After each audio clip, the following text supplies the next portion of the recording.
Hey everyone, welcome again to the Adameus podcast. I am super excited today to have Cheryl Scanlan join us. Cheryl is the founder of Promised Land Living. She's an executive coach, and I'm super excited to have this opportunity for her to share her insights with us.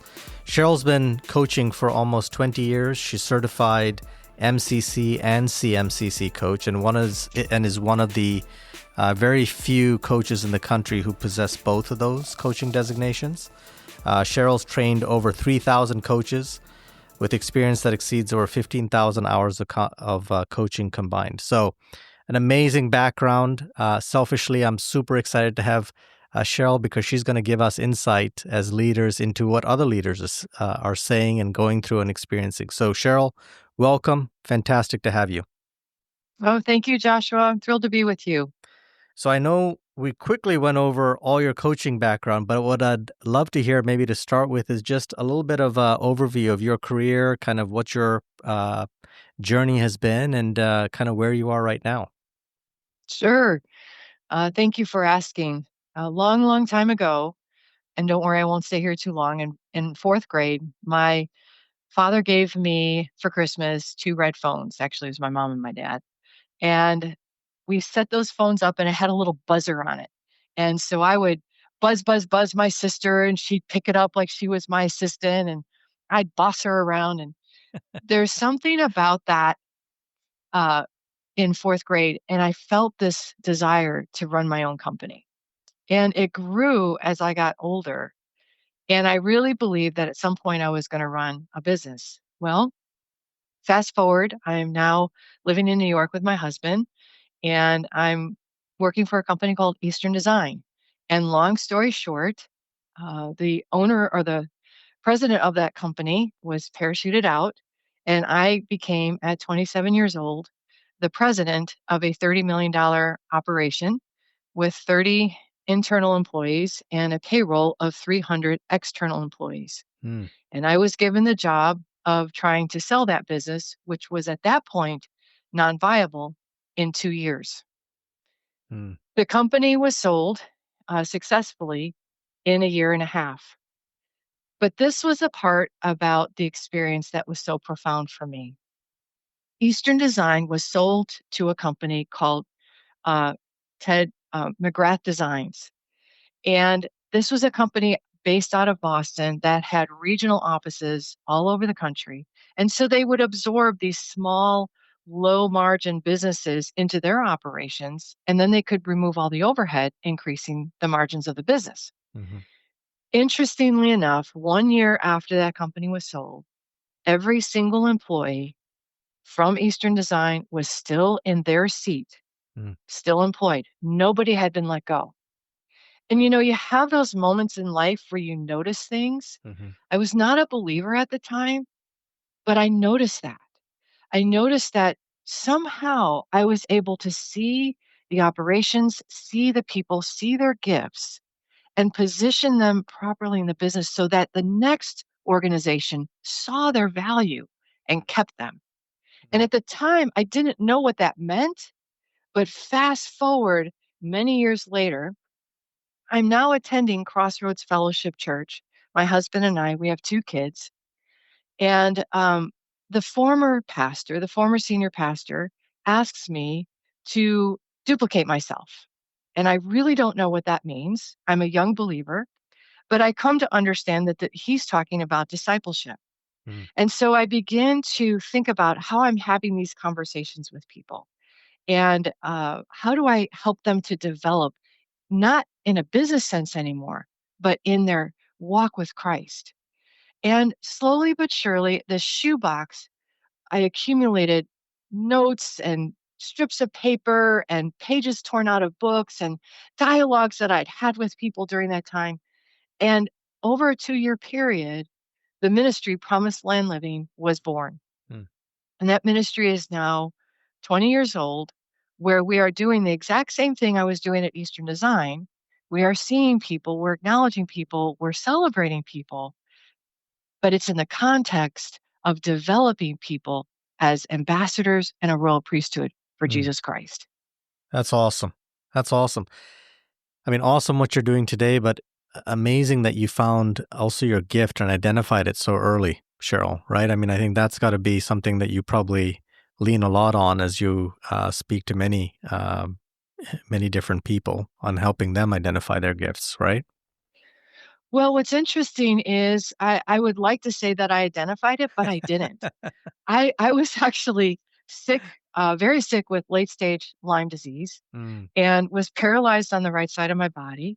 Um, wasn't sure what all was going on. We had always thought that I would go back to work when the kids became school aged. mm, And Tom comes home from work one day and he had gone to this coach training through an organization had been contracted by IBM. And he says, I think I know what you are. I said, well, what do you think I am? He says, you're a coach. And I said, what do you mean I'm a coach? So he told me about this book, Coactive Coaching. He says, you've been doing this your whole life.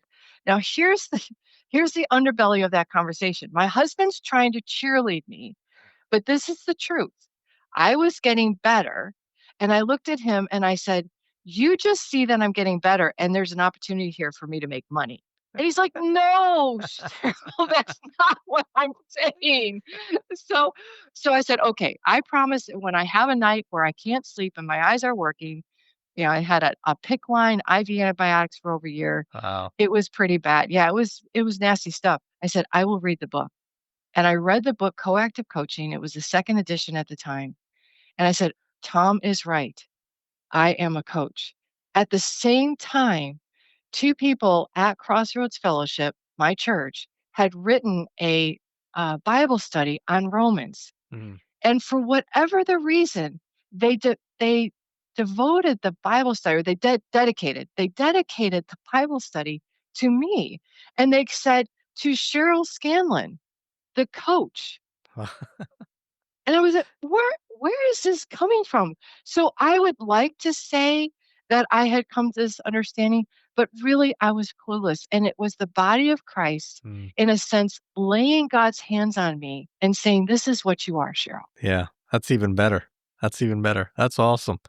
So now you've been doing it for a couple 20 decades. years. Yeah, Yeah, 20 years. that's awesome. I mean, even more impressive to me just hearing what you're saying about running a company at 27, right? With I would say little experience, correct?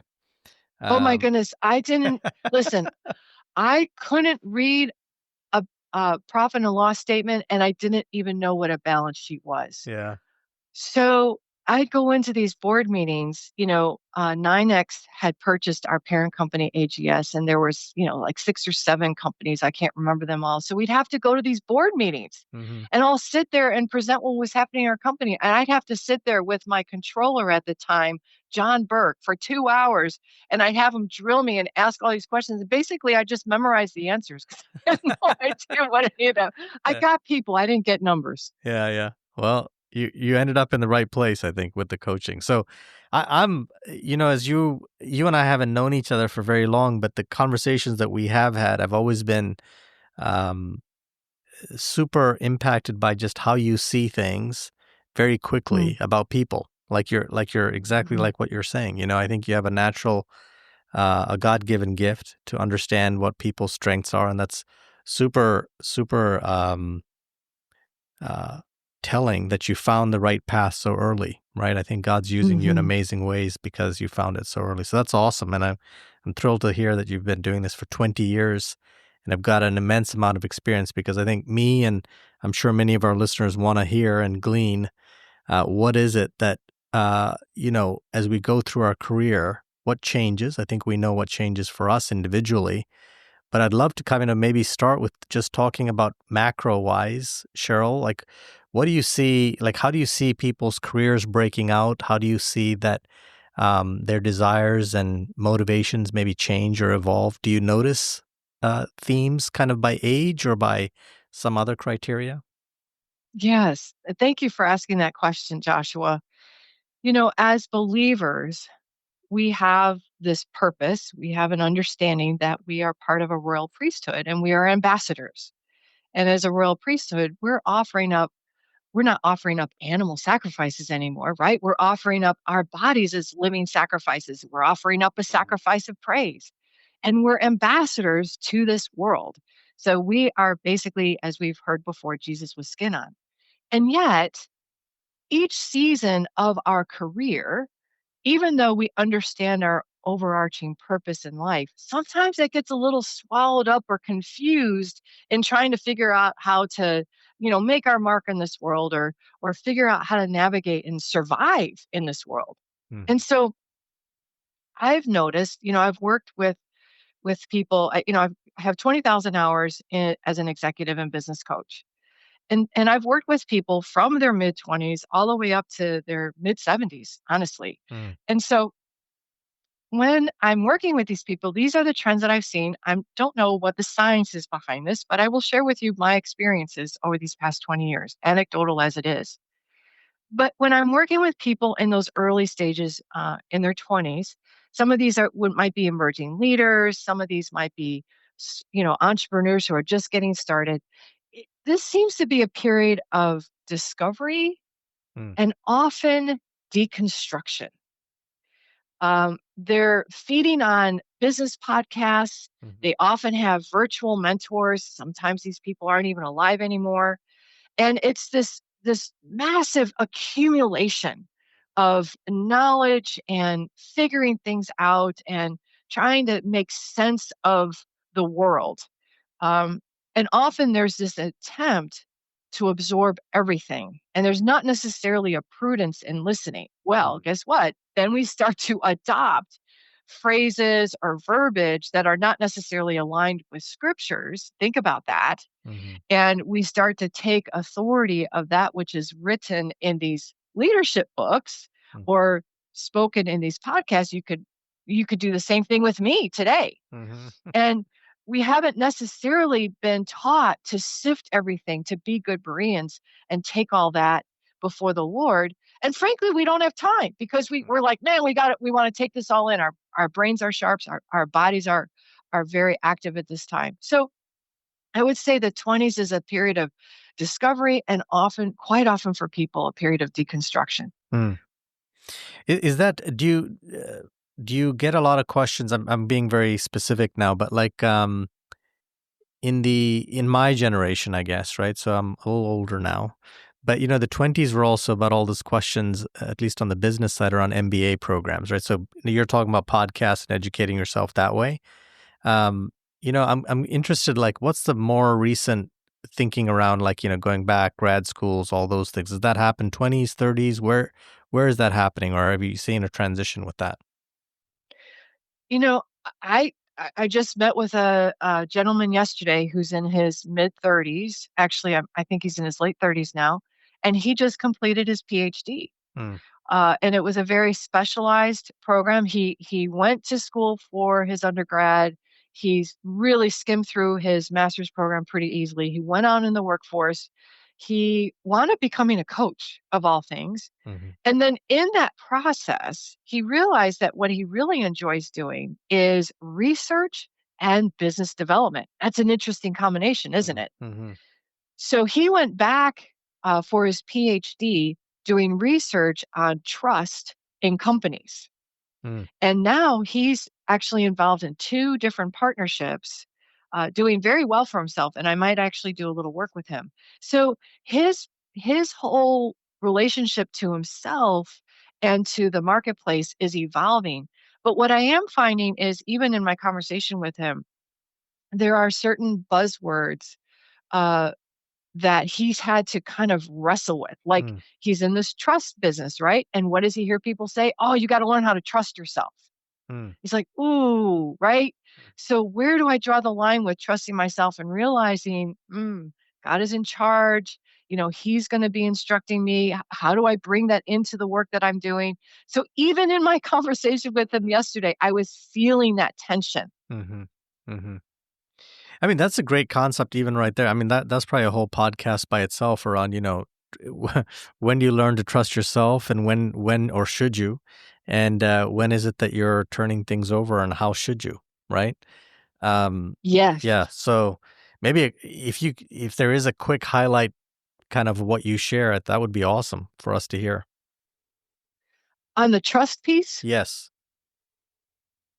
Or like when do you, because I mean, I think that's it seems very benign statement, right? Trust yourself. Yes. Um, but I think what you're calling out is there's actually layers underneath that we just need to be thinking about more cautiously. Correct? Am I reading that correctly? Yes. And I think that really begins to emerge, again, anecdotal, just my observations, in the 30s. Hmm. Because what's happening now is this is when we're wanting to conquer and find our place in the world. And what I've noticed, both in the folks that I've worked with and in other coaches and consultants, because I have a community, which you have met some of that community, Mm-hmm. there's a tendency to over leverage.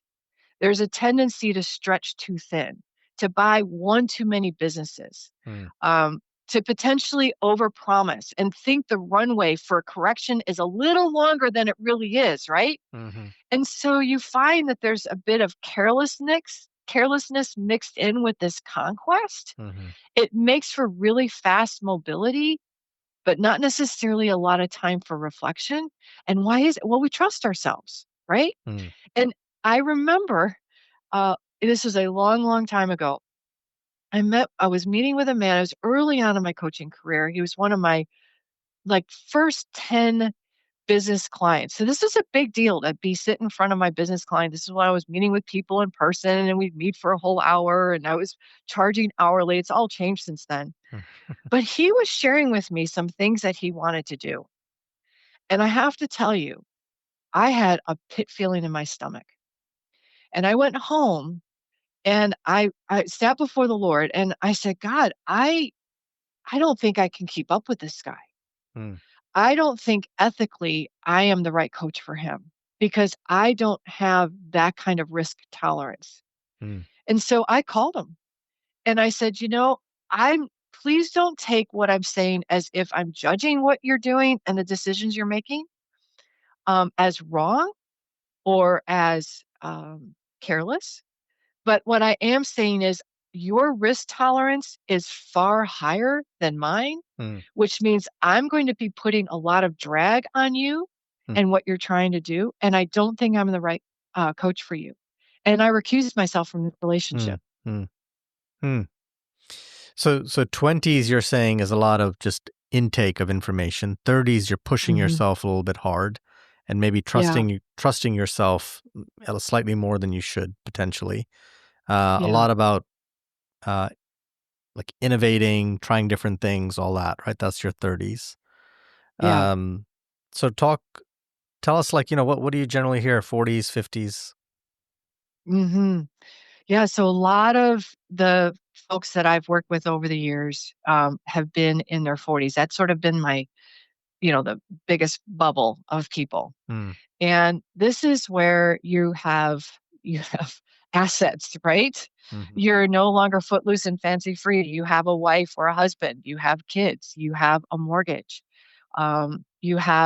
You're starting to enter into needs of elder care. And you have these home-based demands that start to drive. It's now not as much about innovation as it is about sustaining what you have Mm. and or showing what you have, building the bigger house or whatnot. Mm-hmm. And what I'm finding in this group, and this is where coaching is so valuable, but this is not about coaching, and I'm not looking for clients. I need to just put that out there. This is not about Cheryl trying to pitch for clients. Not at all. No, Um, definitely not. We're yeah, asking you to come here for sure. yeah. I Thank you mean, for being here. Yeah. yes, yes, yes. I'm in the back nine of my career. This is all, but they tend to become, when we're in our 40s, we tend to become a little bit more reactive, Mm. right? Risk becomes a little bit weightier of a matter. And unintentionally, we start to become more self reliant. I have to do this. I have to make this happen. I was just on a call with a client today And he's being told by his counselor that, he's trying to be heroic and he's trying to do this all himself. And to some degree, he kind of thinks, yeah, I think that's part of it because delegation, if I'm delegating, I have a certain loss of control. And Mhm. I have a certain loss of control. Is that going to also lose revenue, tying back to the home based demands, right? You have this Mhm. circular kind of thing that happens. And so the pile on begins and the stress gets super high. And unfortunately, this is when I start to see the moral failures, the alcohol, and a host of other issues emerge. Faith begins to get squeezed out by the fear of loss and the need to contain. Mm. Mm. Yeah. I think as you're talking, I'm thinking, one, obviously, all these things that you're saying are great elements for us to reflect on as we're hearing it, but also um, as leaders or as people that are going to talk to others and coach others in the future on our teams. I think it's great to have this perspective, right, on like kind of what motivates people maybe as they go through their career. It might not line up exactly with these age demographics, but inevitably it sounds to me as I'm reflecting on my own life, like I've definitely gone through those phases that you're Mhm. describing. Yeah, so Mhm. so tell us, like, the delegation piece. I think is an important one. I do think a lot of companies spent a lot of time over the last decade or so, um, for lack of a better term, teaching us as leaders to be better delegators, right? Mhm. But I also think with that, what maybe was a miss was the delegation was done well, but the stress levels are something that I think have actually Mhm. increased because what you've seen generally is um, the accountability is much tighter now, and there's more of it Mhm. because there's fewer people in many of these Mhm. organizations, right? So, you've got accountability for more, but also responsibility for more, and you're answering more, to people. Mhm. So talk about Mhm. like the stress in 40s and 50s, and kind of like I guess I'm reflecting for myself here. I think that was definitely something that I was not I didn't think about it consciously, but as I look back on it, that was definitely something that I think started to manifest more in my 40s than it did before. Joshua, I'm so glad you brought that up because you're bringing two client situations to mind right now to reflect that. And first, I want to give the metaphor of a teacher, and then I'm going to go into the corporate and the business space. So, I was in education. I was the assistant to the band director at my kids' private school. Hmm. And the band director shared a story with me how a person that he worked with had a nervous breakdown. And the reason why she had a nervous breakdown was because of the clock. Hmm. She had to continue, everything was based on, 1 minute, 5 minutes, 10 minutes, 20-minute segments. And it wound her up so tight, she had a nervous breakdown from that. Well, I want to bring this over to the business sector. Think about we live by quarters in Hmm. corporate America. It is all about that quarter. Hmm. You're always driving to the next quarter, driving to the next quarter. There's never an opportunity to breathe. And unless we make a point to step out of that, when a person gets on, for example, an elliptical or, on one of those bikes, a Peloton bikes or whatever, man, you're going, you're going, you're going, you're going. But you know what you don't do when you get off of the bike? You don't go straight into the shower. Hmm. Because if you go straight into the shower, you're going to still be sweating after you get out of the shower. Hmm. You have to have that cool down stage. Hmm. And so we're going from quarter to quarter to quarter, and we never have a cool down. Hmm. And so we're getting wound up tighter and tighter. So the stress level, the cortisol that's hitting our bodies is unbelievable. And two stories related to this, I have to be careful to keep this very anonymous. Both of these were leaders in, I'm going to say, Fortune 50 companies. Like they were way at the top. Hmm. And one, they were going through a major venture capital thing, big buyout, big transitions, everything. The quarters were getting even more important because the valuation was so critical. And anyway, I was watching this wind up happen for this person. Mm. And what he eventually did, he folded. Mm. He couldn't handle anymore. He left. Wow. Yep, he left. And I don't know how much money he left on the table, but he left a lot of money on the table. Mm. Now we're going to take another person. Again, we're really high up in an organization, in a Fortune, we'll say 50 company. They were this was a female executive who was hyper performing to those numbers, performing to those quarterly metrics, performing to. And that was when I had come into the picture to work with her. And the first thing that we did is we took a step back. It was very scary for her to do, but she did it. Because the reality is, if any one of your listeners puts their palm all the way up against their nose, like I'm doing right now, you can't recognize that it's your hand. Mm. Mm. You can't see anything. And sometimes because of that stress level and driving so hard quarter to quarter, we get so close to everything, we can't see anything. Mm. So by taking the step back, she was able to start to see, oh, I can stop doing this. I can delegate this. I can close down this. I can get these teams together. And pretty soon, there's a wonderful book out there called Maestro. Mm. And pretty soon, she really did transition to becoming a conductor. And one of the stories in Maestro, when a maestro is a director is helping these younger people learn how to conduct symphonies, this one young conductor comes up there and is waving his hands and doing all this stuff and tons of facial expressions. And, the orchestra was playing, but it was just playing the notes. Mm. And another one came up there and it was almost like it was effortless. And there was a dance going on between the conductor and the orchestra. And the music came out, not just the notes. Mm. And there was this groundswell of energy that the conductor could not have created on their own, except because of the connection between the two. Mm. And of course, the younger conductor learned, I'm working too hard. Mm. That's So if we yeah. if we are in this drive of quarter by quarter by quarter by quarter, Yeah. what I would advise, take a step back so that you can see what you can't see, which Mm. is right in front of you. Mm-hmm. So first of all, Cheryl, love both of those things because I think it's resonating with me, but I'm just reflecting on also the many conversations I've had with peers, people on my teams, but even, my own leaders, right? Who Mhm.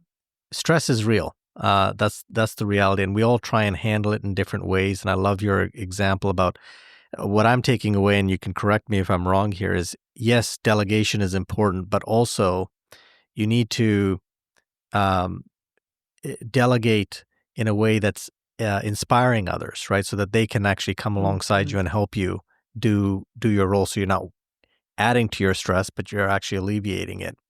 And while the theory's perfect, right? I mean, that makes sense in theory.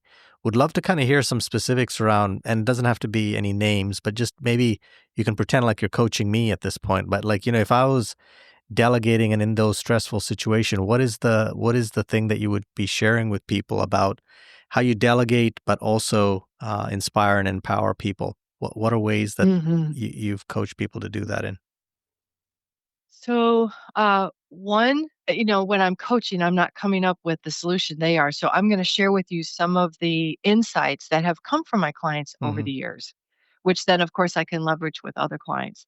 But the first is this, that by the time it crosses your desk at whatever level you are in an organization, it's become an emergency for someone, but that doesn't mean it has to become an emergency for you. Mm-hmm.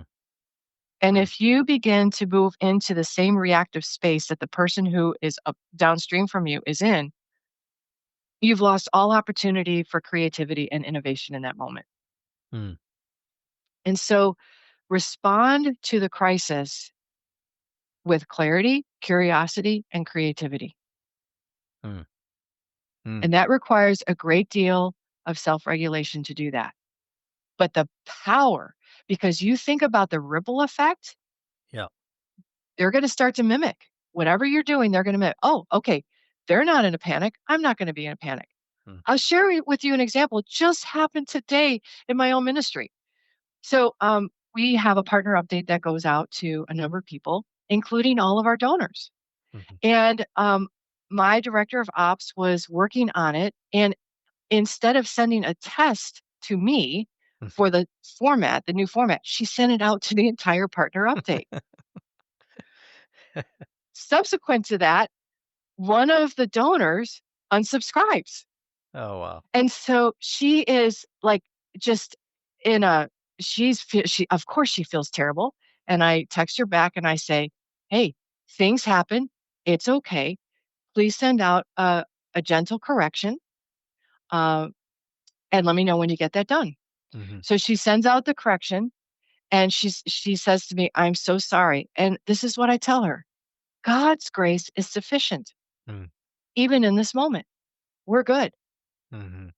And so to be able to bring that into the environment, do I trust God?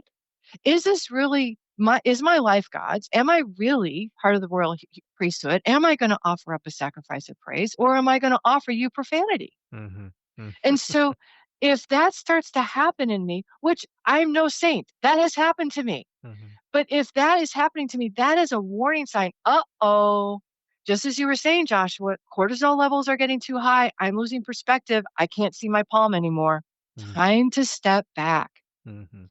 So that would be the first thing is when it gets to your desk, it's an emergency for someone, but it doesn't mean it needs to be an emergency for you. Yeah. And you can retrain yourself and your team how to respond to those moments that just feel like everything's caving in. Yeah. That's fantastic. I love that. I love that advice. And I also think, it's a great way to take your how you react is also teaching others how to react, right? So you're having an impact down, all the way down the organization as well. That's fantastic. So, My reaction is my ministry. yeah. I Yeah. really want your leaders to hear that. Mm. My reaction is my ministry. Hmm. We've talked. Your reaction is your ministry. Yes, sorry about No, no, that. no, no, no. Go ahead. No, I And think I just think it's so poignant, you I, know? I I think that's so spot on. In several of these podcasts, we've talked so much about, there's the sharing of faith. And when we think about that, we automatically think about the words, but the actions are orders of magnitude more impactful than the words, right? And so I think that's what you're speaking to here is that, how you react is actually a better testimony than what you're saying. Yes. Yeah, that's fun. That's fantastic. Hmm. Very good. What were you going to say? Go ahead. Well, I was thinking about, and we had talked about this briefly before the podcast, but I was thinking about John Beckett. And he's a third generation family manufacturing commercial heating business in Ohio. He strong faith-based family and has brought that deeply into his business. And as a resource, you can look up a book called Loving Monday that he wrote. Mm. And there was another book that he wrote, Mastering Monday. But here's the thing. This man wound up receiving a recognition by Ernst& Young as the top manufacturing entrepreneur in 2003. Mm.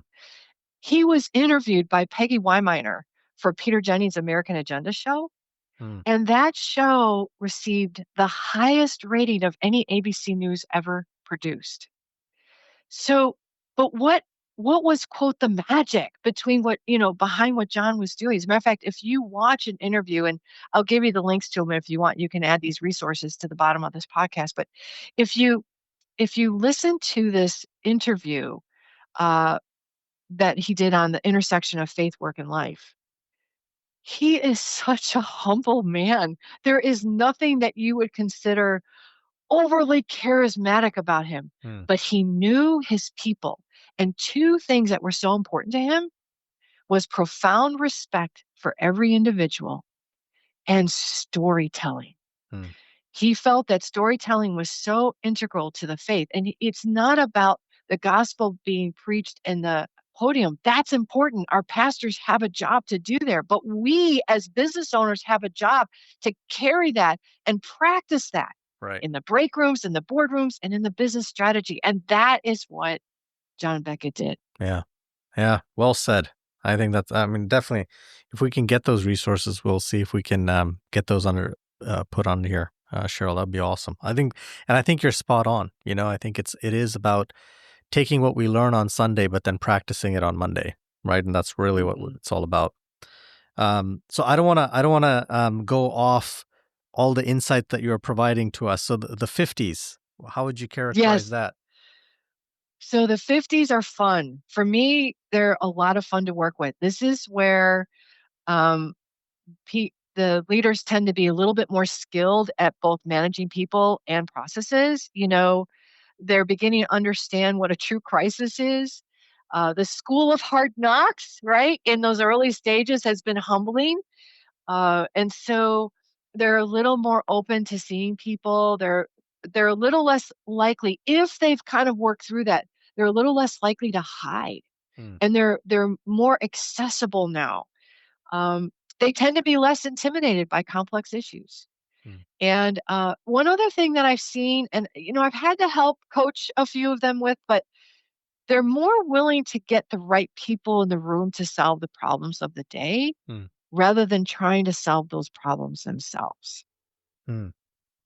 So you're saying that's the transition that takes place 40s to 50s. Like on the 40s, Yeah. you're seeing a lot more. They're taking ownership. They're not delegating. Yeah. All of that. 50s, they want to delegate, but Yes. maybe don't know, or like we're not as secure on who to delegate to. Correct? Or Yeah, again? they're figuring it out. The Yeah. 50s, you're definitely figuring out, but there's also a desire. It's like I can't do this forever. Right. So another thing that I find happening in the 50s is if we're going into this expansion, um, when I get with clients in the 50s, I'm actually see them starting to think about downsizing. Hmm. You start to see a real drop in your energy by around 55, and you can't get away from it. You don't think it's going to happen, but I hear it across the board with all of my clients, 55, 56 years old. Wow, I just can't do what I used to be able to do. Hmm. And they start thinking about, well, what am I going to do with this, you know, $500,000 home with the infinity pool?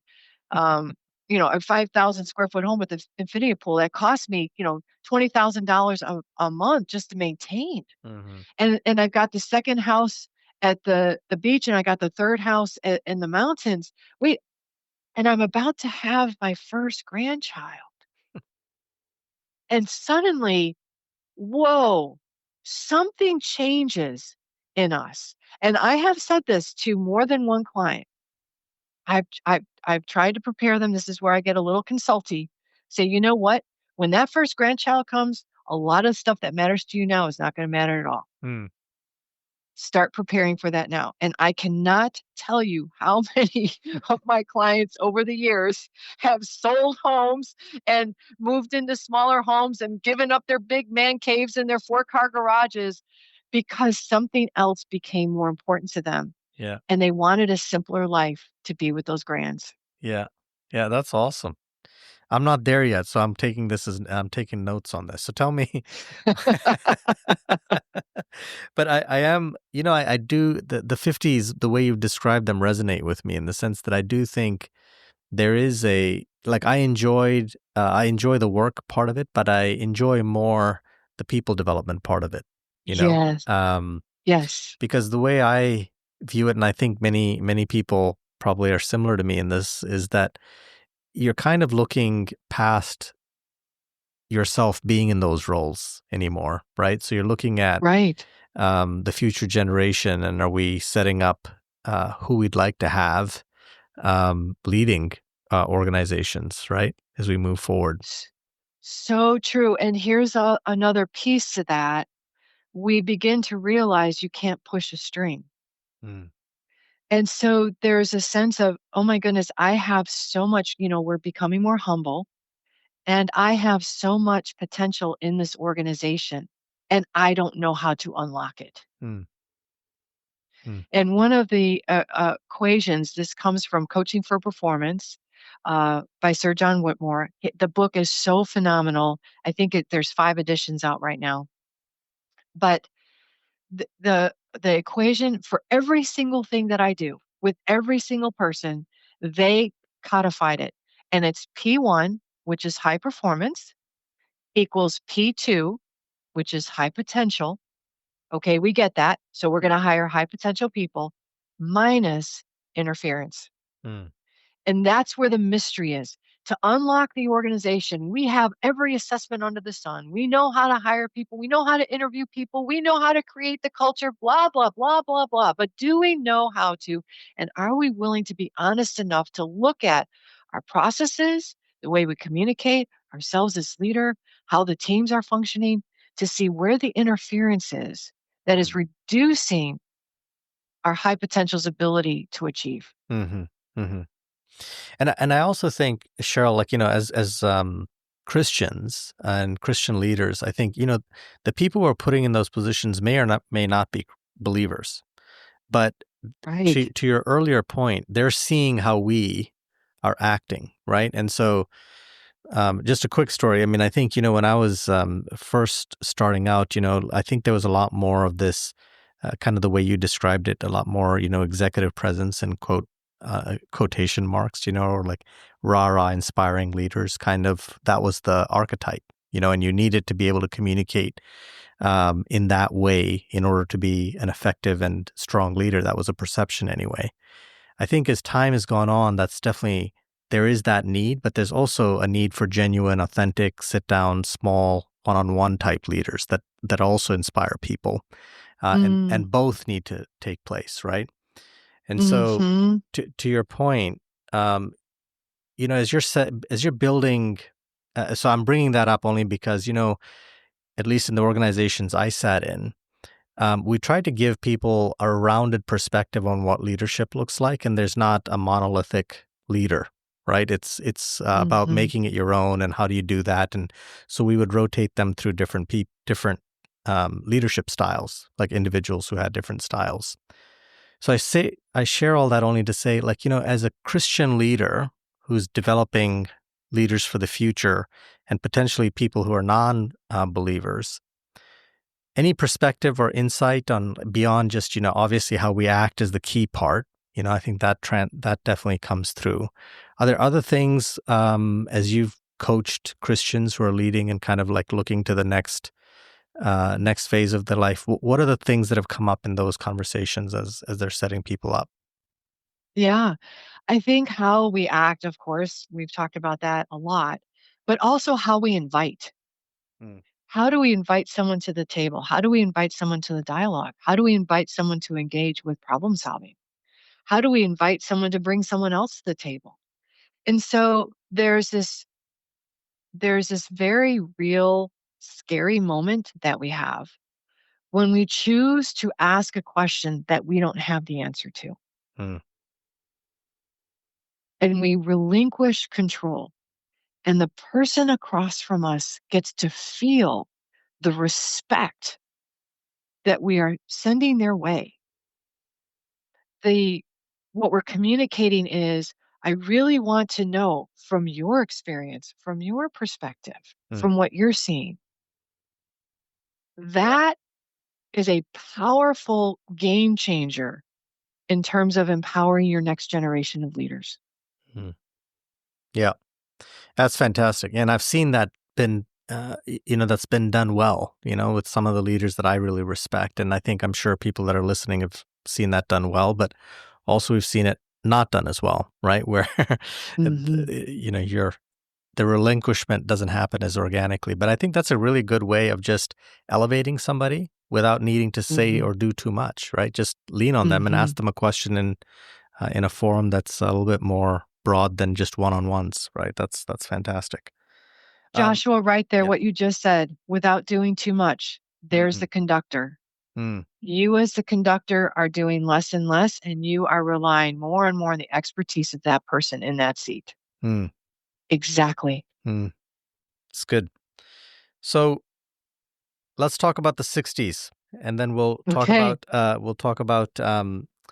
There's one other topic I want you to get your insight on. So would love to hear about, kind of what you generally see on the 60s or in the 60s.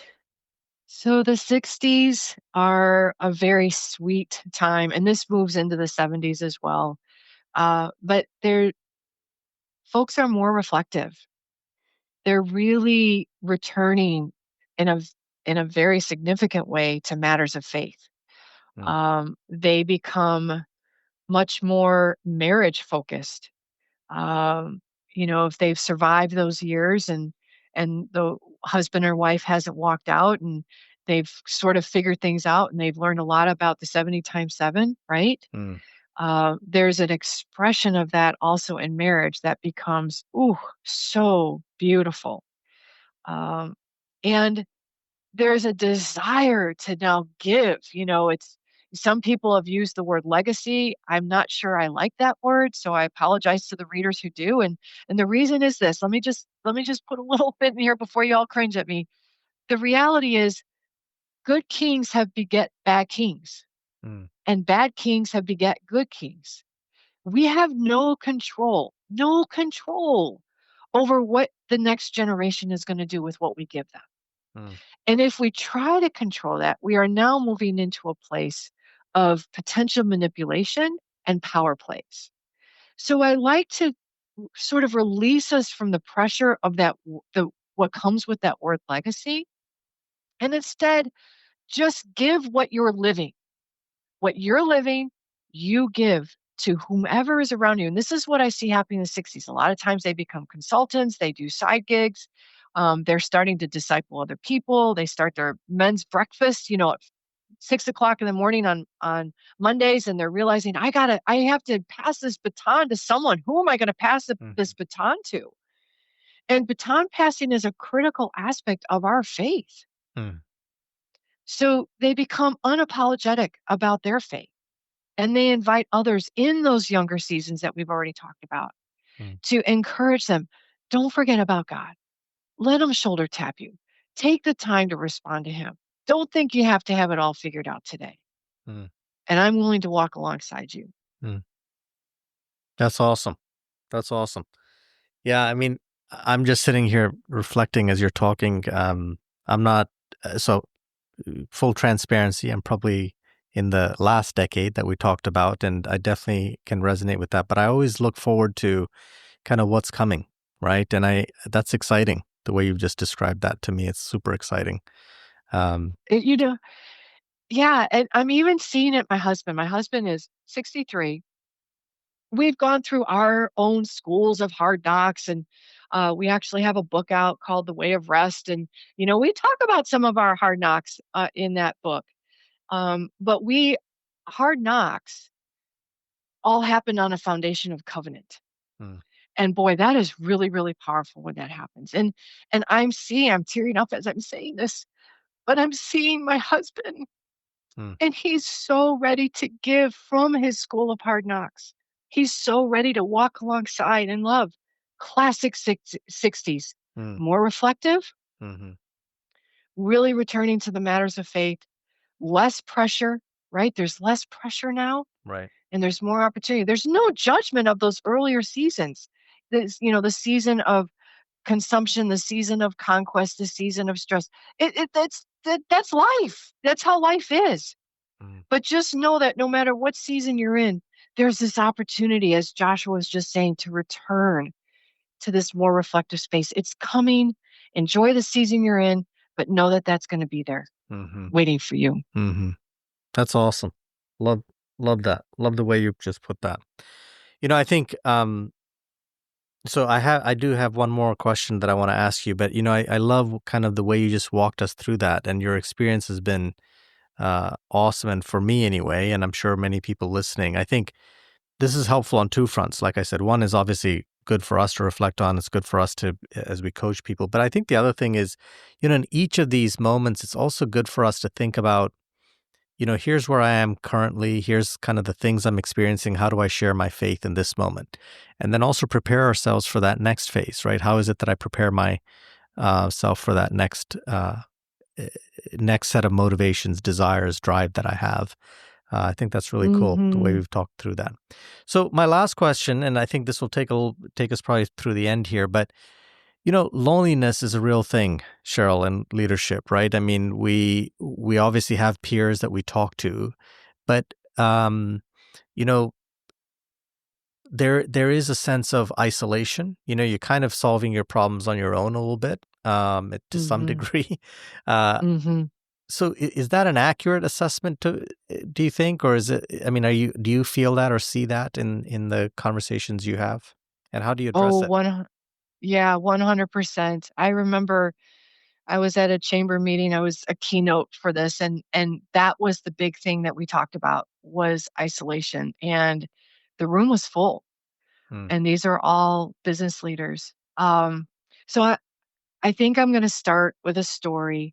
This comes from Boundaries for Leaders, Cloud Townsend.